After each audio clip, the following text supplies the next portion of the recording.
Çağırma, tutmalı geçingizlerle. Maestro, daro.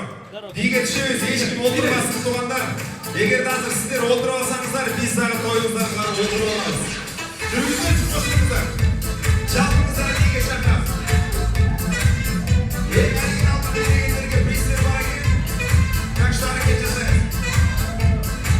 Yemanın şakası değil. Atlarına doğru.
Videolarda seçim oturması kısadır.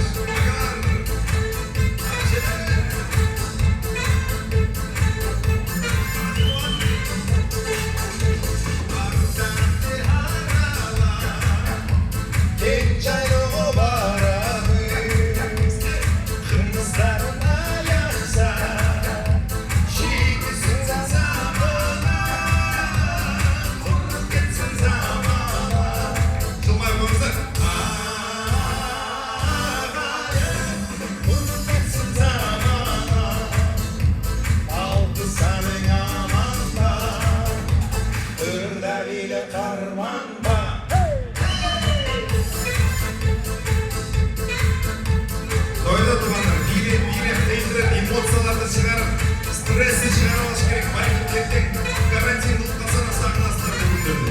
Yaşlar Suranbay'la öyle geçiyoruz.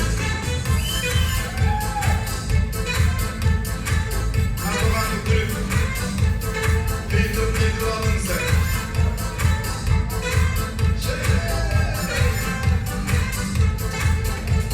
Sonradan bolsun evi. Dar bir musikal bilek. Talant Taykesi'nin altından. Ne güzel işte bu tutlap. Dar bir musikal bilek.